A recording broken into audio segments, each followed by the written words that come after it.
Hello, my fellow nerds, and welcome to the Nerd Empire. I hope you all are having a fantastic day today, and I hope you all will enjoy today's reaction video.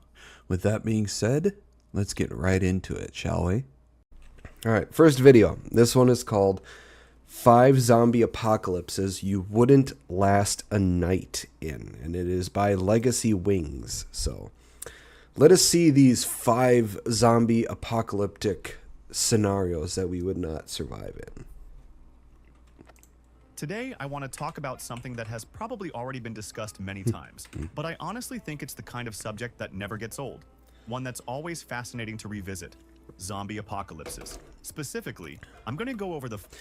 Out of all the apocalyptic scenarios I've ever seen, zombie has to be my #1 favorite. Now, for an apocalypse to actually happen, zombie apocalypse would be one that I would not want to happen. Because I'd rather not run the risk of my ass being eaten alive and turned into a zombie. As much as I love zombies, I don't want it to actually happen. And it is a possibility that it could happen if scientists keep fucking around with shit. 5 apocalypses that, in my personal opinion, would be the absolute hardest to survive if they ever became reality. I'll lay them out as a quick list, but I'll also take my time explaining exactly why I think each one is so dangerous. Now, if you're already familiar with the genre, chances are you have a pretty good idea of what names are going to appear here. After all, I'm focusing on...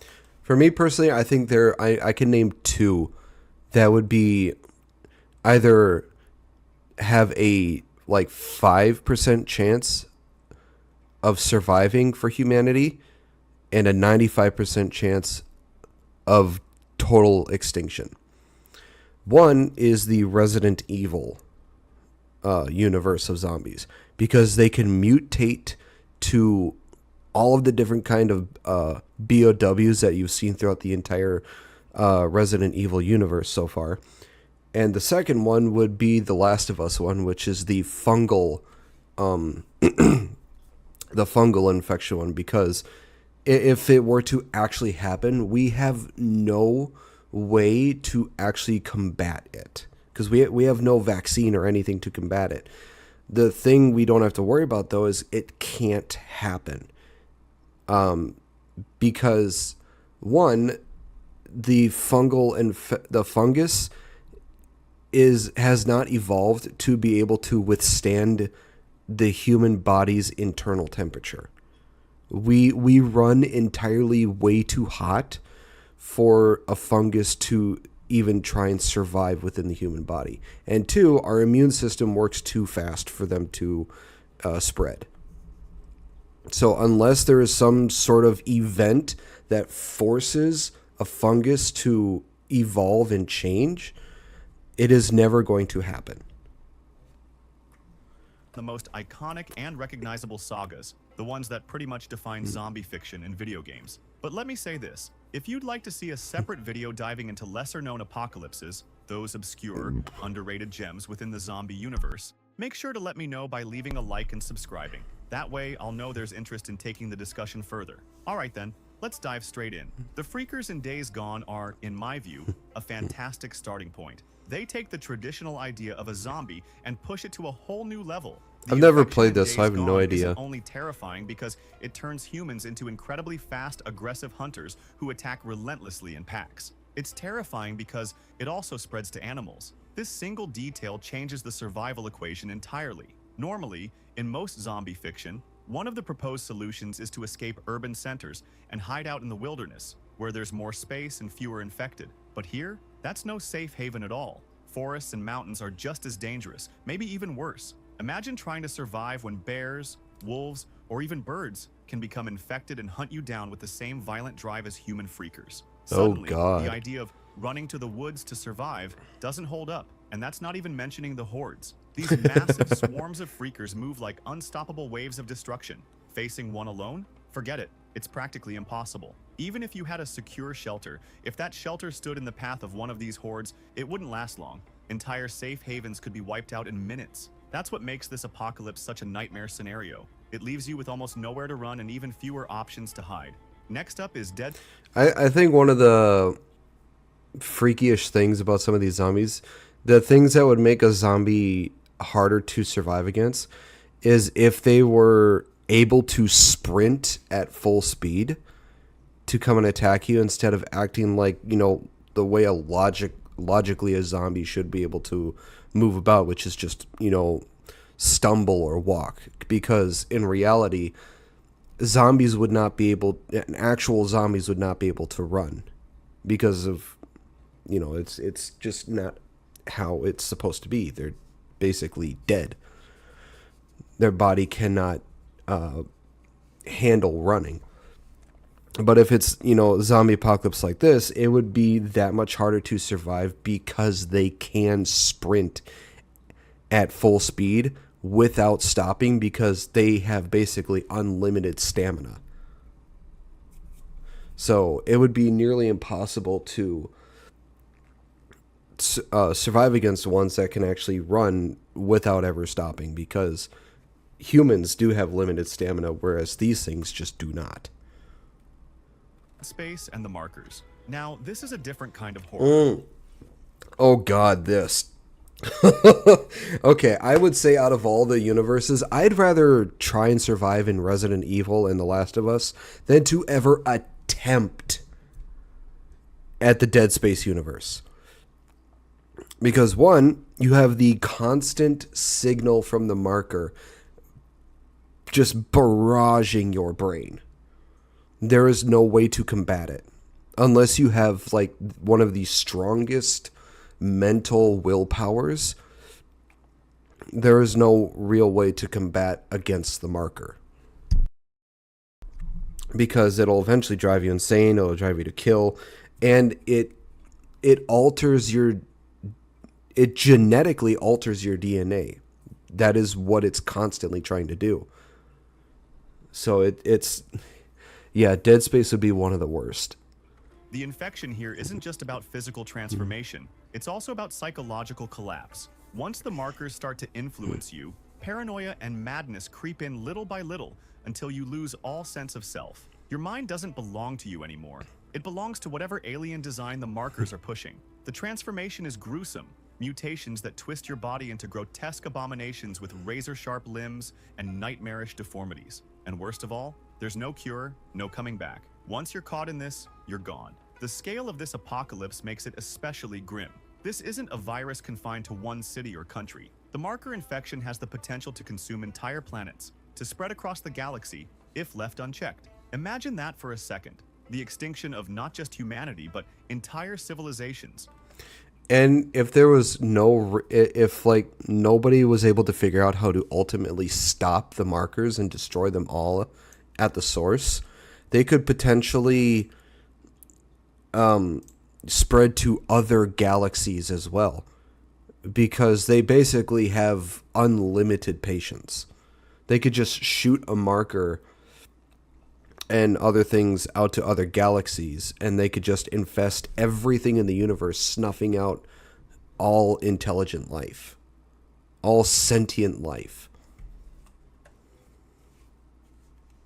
All rewritten into a twisted necrotic hive. Even fighting the necromorphs is brutally difficult. Unlike classic zombies, you can't just aim for the head and move on. You could blow off a necromorph's head, and it would still keep coming.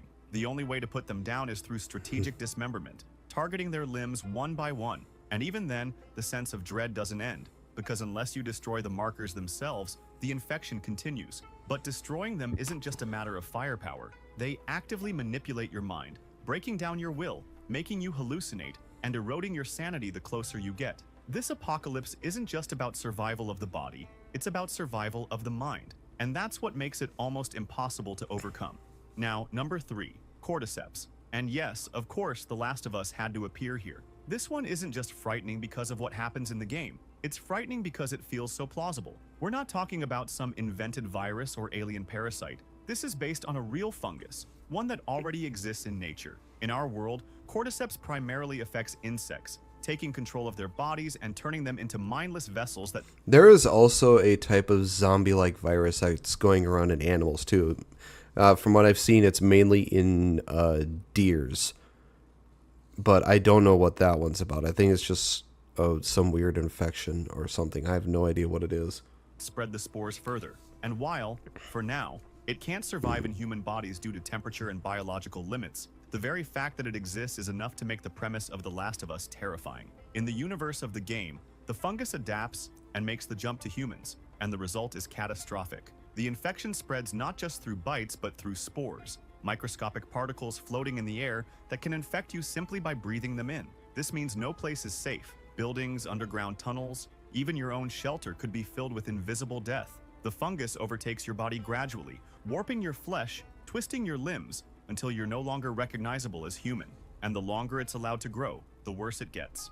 Part 2 gave us the Rat King, a hideous fusion of multiple infected fused together over years, forming a grotesque, colossal creature. That was the fungus given time to evolve unchecked. Imagine what it could become in decades. The horror of cordyceps isn't just the monsters it creates, it's the way it rewrites the world itself, consuming I have yet to environments, try this game, and overtaking I've always wanted structures, to give it a spreading like try. a mold that never stops. It shows us that humanity doesn't need an alien invasion or a supernatural curse to fall. Something as simple, as natural, and as small as a fungus could wipe us out completely. Fourth place goes to the Plagas in Resident Evil 4. This one is fascinating because it takes the idea of zombies and turns it upside down. Instead of mindless, shambling corpses like we saw in earlier Resident Evil titles, the Plagas produce infected hosts who are coordinated, intelligent, and terrifyingly efficient. Once you're infected, you don't just lose control of your body. You become part of a hive mind, forced to obey and worship a new collective society.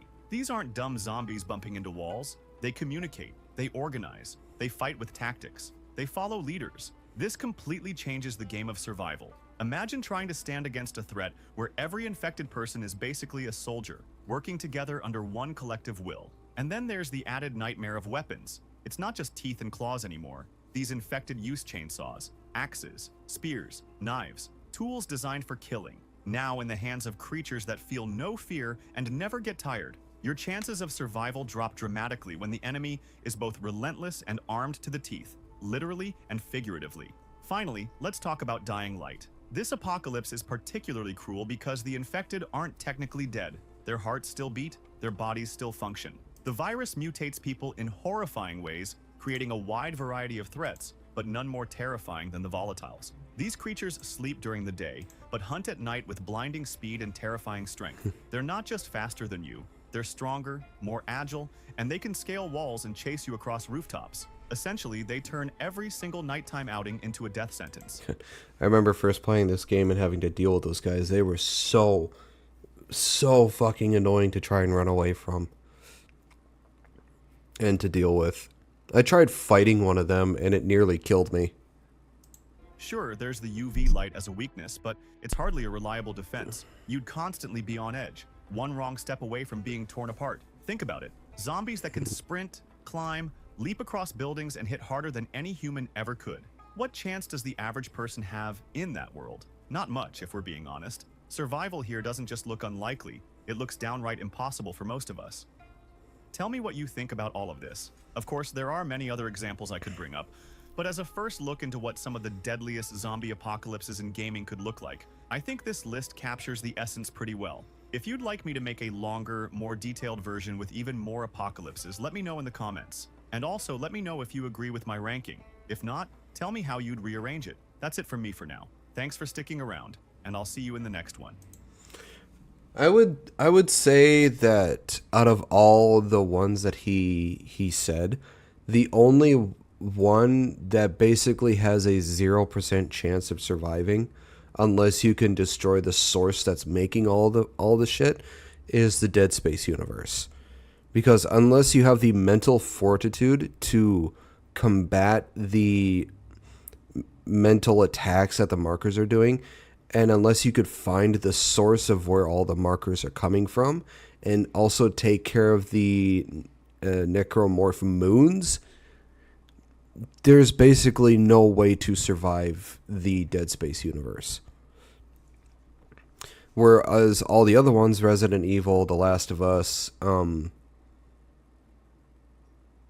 Dying Light, all of those, you at least have a chance to survive as long as you don't get bit or infected or anything like that. You at least have a chance to survive.